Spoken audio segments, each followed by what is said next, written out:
광야 엔게디에서 다윗이 사울을 살리는 모습을 보면서 함께 기도 제목 얻기를 원합니다.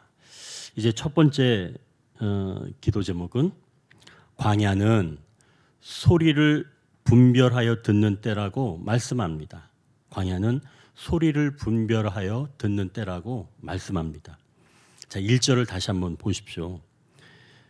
거기에 사울이 블레셋 사람들을 쫓다가 돌아올 때 어떤 사람으로부터 다윗이 엔게디에 있다고 듣게 됩니다. 사울은 곧 반응하면서 군대 3,000명을 모아서 이제 엔게디로 향하게 돼 있죠. 자, 사울이 누구에게 말을 들었다고요? 어떤 사람. 자기 사람이 아닙니다. 사울이 그 말을 들은 사람은 누구냐면 그냥 어떤 사람의 말을 들은 거예요. 자기가 관심 있는 이야기는 누가 했든지 상관이 없습니다. 그냥 먼저 반응하는 거예요. 사울은 분명한 자기 목표가 있었습니다. 그것은 다윗을 잡고 죽이는 일이었어요. 그래서 사울은 듣고 싶은 말은 누가 해도 상관없이 그 듣고 싶은 말을 듣는 겁니다. 그게 바로 다윗을 잡고 죽이는 일이라는 거죠. 사울은 지금 그것만 듣고 싶은 거예요. 그런데 사울과 가까이 있는 사람들은 그런 말을 안 해줬어요. 사울이 한 번은 가까이 있는 사람들에게 이렇게 말한 적도 있습니다. 22장 8절에 사울이 이렇게 이야기합니다. 내게 고발하는 자가 하나도 없고 나를 위하여 슬퍼하거나 내게 알리는 자가 하나도 없도다.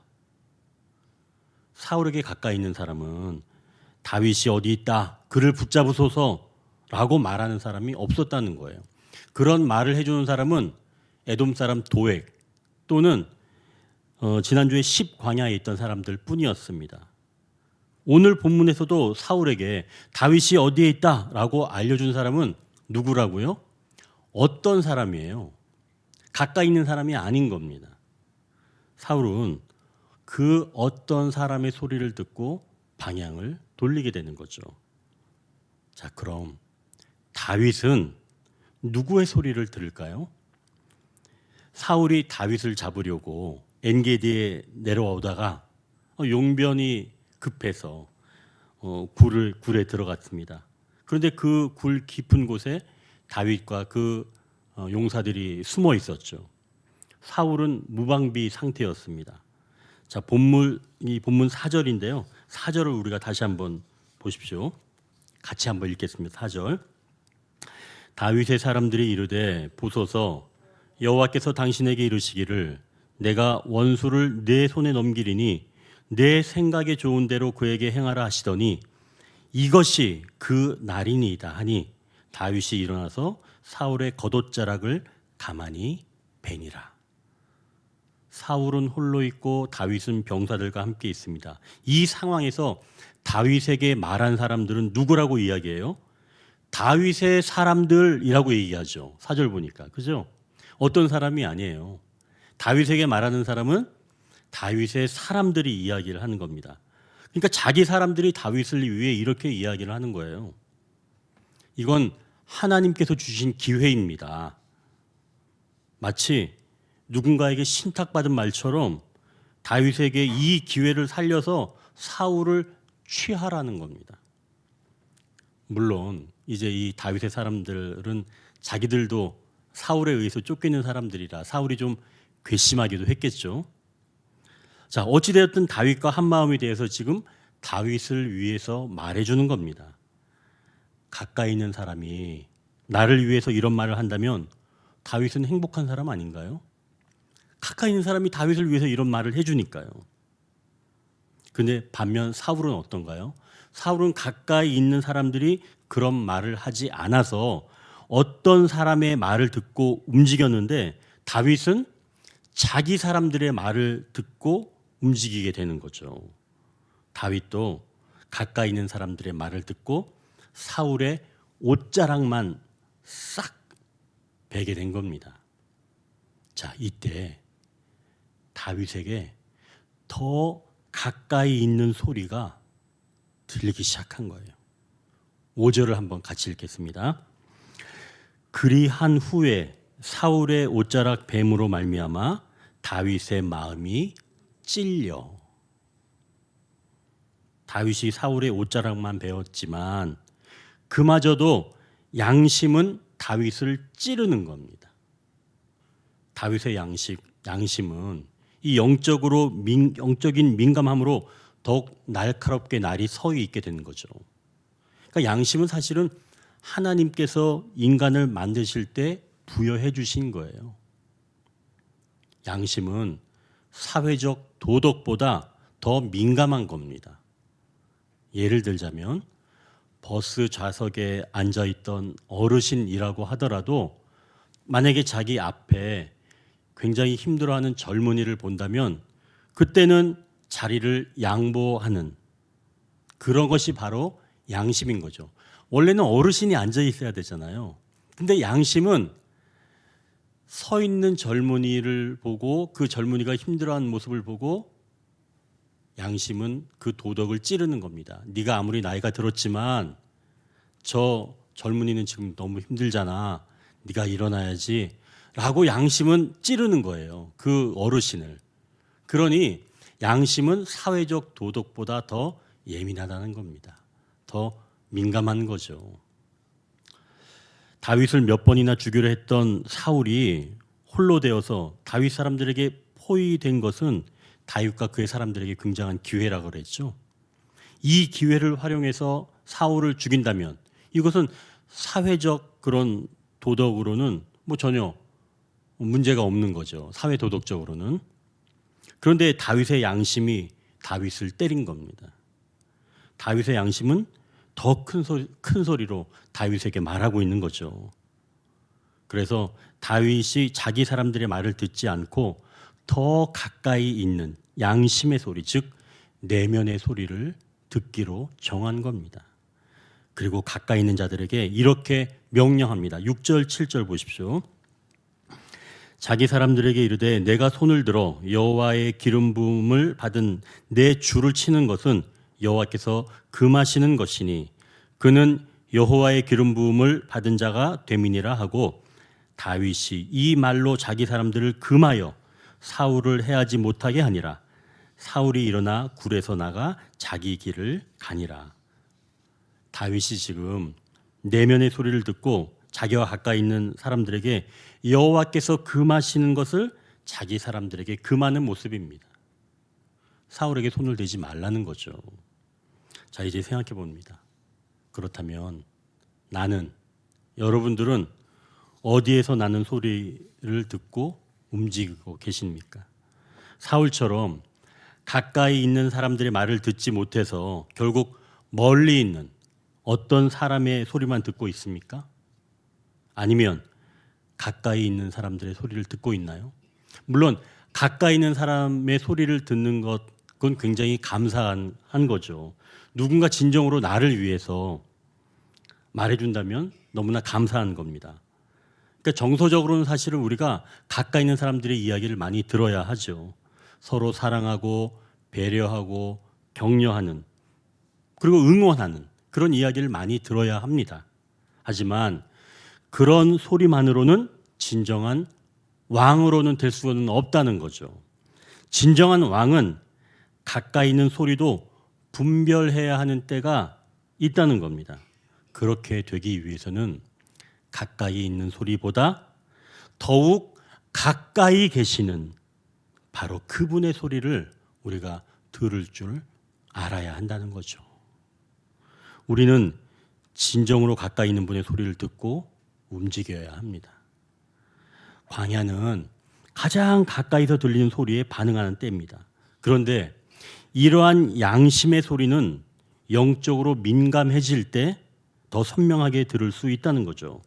그럼 반대로 영적으로 둔감해지면 그때부터는 잘 안 들리는 겁니다. 그래서 나중에는 양심의 소리를 듣지 못하게 되는 때가 오는데요. 왜 이런 일이 일어나는지 다른 성경에서 말씀해 주고 있습니다. 디모데전서 4장 1절에서 2절인데요. 이렇게 말씀합니다. 그러나 성령이 밝히 말씀하시기를 후일에 어떤 사람들이 믿음에서 떠나 미혹하는 영과 귀신의 가르침을 따르리라 하셨으니 자기 양심이 화인을 맞아서. 결국 믿음을 떠나서 미혹하는 영과 귀신의 가르침을 따르는 그런 사람은 자기 양심이 화인을 맞아서 양심에서 나는 소리를 듣지 못한다는 겁니다. 무서운 상태인 거죠. 사울이 왜 양심의 소리를 못 듣게 되었는지 이제 알 수 있는 겁니다. 미혹하는 영과 귀신을 따르는 가르침을 따르게 되었으니 당연히 양심이 아무리 소리쳐도 듣지 못하게 된 거죠. 그러니 여러분, 우리가 기도할 것은 가까이 있는 소리를 듣게 하소서, 그리고 내 양심을 깨워주시고 그 소리를 듣게 하옵소서 라고 기도해야 하는 줄 믿습니다. 이제 두 번째, 가까이 있는 분의 소리를 듣고 행동할 때 담대해진다고 말씀합니다. 양심의 소리를 듣게 된 다윗이 담대해져서 사울 뒤에서 소리칩니다.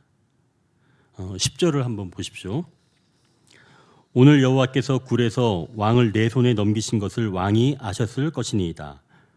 어떤 사람이 나를 권하여 왕을 죽이라 하였으나 내가 왕을 아껴 말하기를 나는 내 손을 들어 내 주를 해하지 아니하리니 그는 여호와의 기름 부음을 받은 자이기 때문이라 하였나이다. 다윗은 지금 상황을 해석해 줍니다. 사울이 홀로 굴에 들어온 것은 하나님이 주신 기회라는 거죠.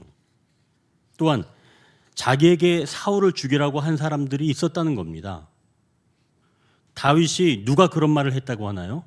이 10절에서 보면 다윗이 그런 사람들을 자기 사람들이라고 얘기합니까? 아니에요. 어떤 사람이라고 이야기를 합니다. 이게 놀라운 표현이에요. 실제로 누가 말했어요? 다윗의 사람들입니다. 곧 자기 사람들이죠. 다윗은 자기 왕을 죽이라는 사람들은 나와 가까이 있는 사람이 아니라 어떤 사람이라는 겁니다. 다윗이 이 말, 곧 사울의 양심을 찌르는 소리가 아닐까요? 이 말이. 왜 그러냐면 사울은 어떤 사람의 말만 듣고도 다윗을 죽이려고 찾아왔는데 다윗은 자기 사람들이 죽이라고 하였지만 그들을 어떤 사람이라고 표현을 하면서 자기는 그 어떤 사람의 말을 듣고 왕을 죽이기로 하지 않았다는 거죠. 그러면 얼마나 놀랍겠어요. 자기는 어떤 사람의 말을 듣고 다윗을 죽이려고 하는데 다윗은 어떤 사람의 말을 듣고도 자기는 왕을 죽이려고 하지 않았다는 겁니다. 사울의 양심을 찌르는 소리가 되는 거죠. 결국 이 다윗은 담대하게 이렇게 이야기할 때 사울의 양심을 깨우치는 소리가 될 수가 있는 겁니다. 이러한 담대함은 곧 양심의 소리를 듣고 반응할 때만 가능하다는 거죠. 또한 다윗이 담대하게 말하는 것을 한번 보십시오. 12절입니다. 여호와께서 나와 왕 사이를 판단하사 여호와께서 나를 위하여 왕에게 보복하시려니와 내 손으로는 왕을 해하지 않겠나이다. 양심의 소리를 듣고 반응하는 자는 내가 판단의 자리에 서지 않고 하나님께서 판단하시리라 라고 하는 확신을 가지고 보복을 멈춘다는 겁니다. 그러면서 덧붙여 하는 말은 자신은 죽은 개나 벼룩과 같은 존재인데 왜 왕이 자신을 쫓느냐는 거죠. 자, 그럼 이제 우리 생각해 보십시오. 세상 사람들은 담대해지기 위해서 어떻게 하나요? 세상 사람들이 담대해지기 위해서는 어떻게 하는가 말입니다. 담대해지기 위해선 내가 더 많이 가져야만이 담대해질 수 있다고 생각하는 거죠. 돈이 많으면 겸손하기 힘듭니다. 돈이 많으면 그냥 담대해지는 거예요. 그냥 세상 표현대로 한다면 질러버리는 거죠. 그렇지 않아요? 담대합니다. 거침없어요. 돈이 많으면. 또 힘이 있으면 담대합니다. 권력이 그렇다는 거죠. 사울도 권력의 힘으로 군사들을 이끌고 사적인 용무에 활용하면서 담대한 겁니다. 또 원래 성향이 그런 사람이 있어요. 이런 사람은 인생 뭐 있냐? 막 가자는 거죠. 이런 사람이 있습니다. 이런 사람에게 담대함이 있지만 진정한 담대함은 내가 가진 것이나 또는 오기에서 오는 것이 아닌 거죠. 그릇된 담대함은 모두 자신을 위하지만 주님이 깨우쳐 주시는 그런 담대함은 나를 위함이기도 하고 타인을 위함이기도 하고 곧 우리를 위함이기도 하면서 주님의 뜻을 이루는 담대함이 된다는 것이죠. 여러분, 이러한 담대함을 얻으시길 주님의 이름으로 축원합니다. 하나님이 주신 담대함이 있으면 험한 길도 꿋꿋하게 갈 수가 있습니다. 그러나 여러분, 담대함을 강함으로 오해하지는 마십시오. 담대함은 하나님을 의지하는 연약함에서 출발하는 겁니다. 나는 할 수 없지만 하나님이 이루어 가신다는 마음이, 즉 나의 연약함을 담대함으로 변화시켜 주시는 줄 믿습니다. 우리 주님은 하나님의 음성도 듣지 못하시고 연약함만을 가지시고 십자가에 가신 거죠. 그리고 순종함으로 말미암아 그분의 뜻을 이루신 겁니다. 그러니까 우리가 갖는 이 담대함은 이렇게 주님의 연약함으로 이루어졌다는 거죠. 이제 이것을 기억하시고 쫓기는 삶에서도 당당하게 살고 싶다면 가까이 있는 분의 소리를 들으시고 가까이 있는 내면의 소리를 듣기를 원합니다. 그러한 주님의 소리를 듣고 행동할 때 우리가 담대해진다고 말씀합니다. 이제 세 번째는 광야는 일방 언약으로 살아간다고 말씀합니다. 광야는 일방 언약으로 살아간다고 말씀합니다. 사울이 오랜만에 지금 다윗을 보고 또한 다윗의 말을 듣고 마음이 녹아내렸어요. 내 아들 다윗아, 이것이 내 목소리냐 하고 사울이 소리 높여 웁니다. 그리고 이렇게 말합니다. 나는 네가 반드시 왕이 될 것을 알고 이스라엘 나라가 내 손에 견고히 설 것을 아노니 너는 내 후손을 끊지 아니하며 내 아버지의 집에서 내 이름을 멸하지 아니할 것을 이제 여호와의 이름으로 내게 맹세하라 라고 사울이 다윗에게 말합니다. 요나단이 말했던 것처럼 사울도 다윗이 왕이 될 줄 알았다는 거죠. 그동안 말하지는 않았지만 느끼고 있었습니다. 그래서 약속하라는 겁니다.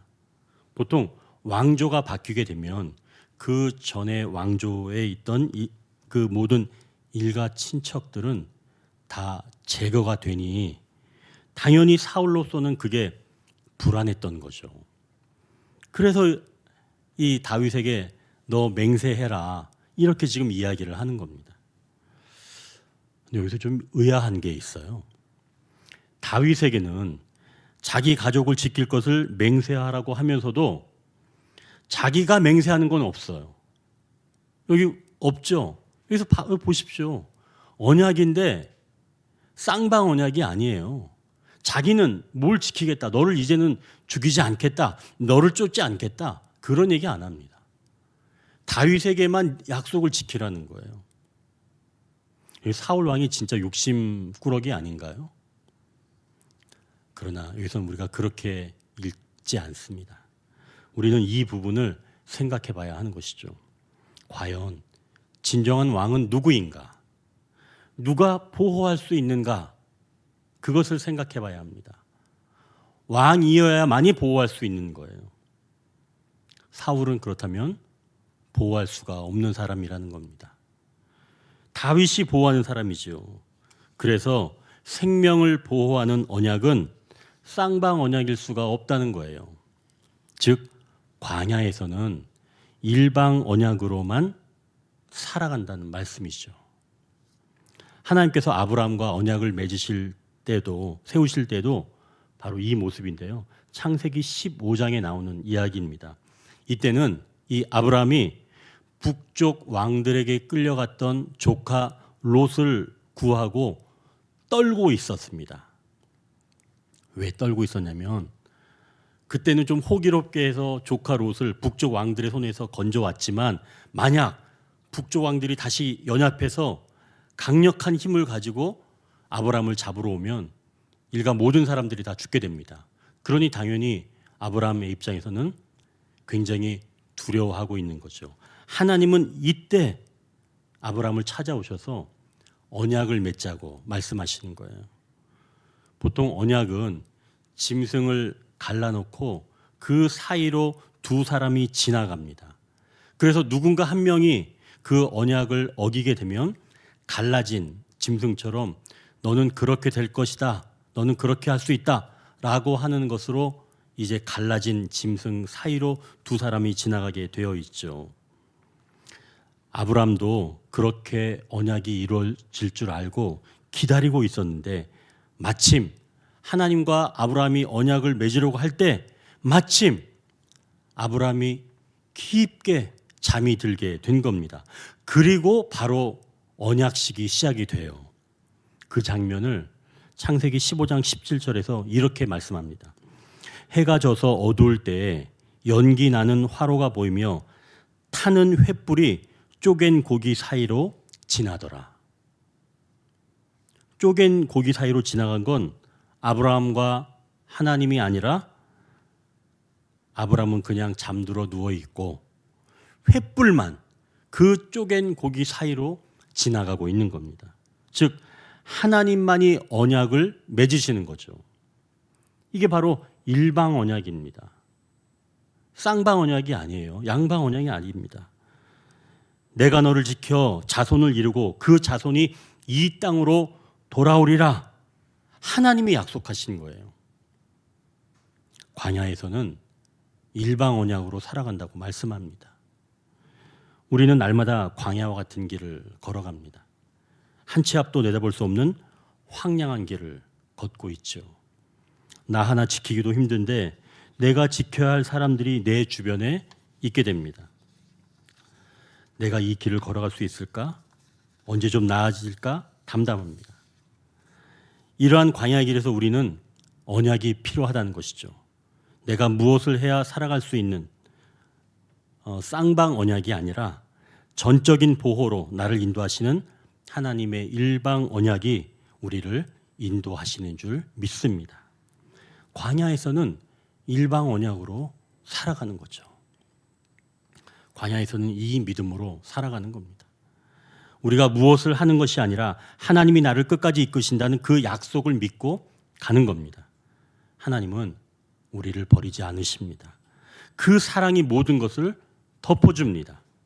그걸 알아야 광야를 지날 수가 있다는 것이죠. 그걸 알아야 척박한 환경에서도 묻히지 않고 나도 다른 사람을 사랑하며 살 수가 있습니다. 다윗이 사울에게 쫓기는 자였지만 그가 일방 언약을 맺을 수 있었던 것은 하나님이 그와 일방 언약을 맺었기 때문입니다. 다윗은 그걸 알았던 거죠. 내 삶을 인도하시는 분, 내 걸음을 아시는 분, 나를 지키시는 분, 나를 살리시는 분을 알았고 그분이 이 광야의 때 늘 함께 하신다는 사실을 믿었기에 다윗은 불공정해 보이는 일방 언약을 맺을 수 있었던 것이죠. 하나님께서 사랑하시는 성도 여러분, 여러분은 하나님과 일방 언약을 맺으신 분입니다. 하나님이 지키신다는 거예요. 하나님이 인도하십니다. 그러니 이 광야의 때에 소리를 분별하여 들으시고 가까이, 정말 가까이 계신 바로 그분의 소리를 듣고 살아가시길 축원합니다. 광야에서는 일방 언약으로 살아간다고 말씀합니다.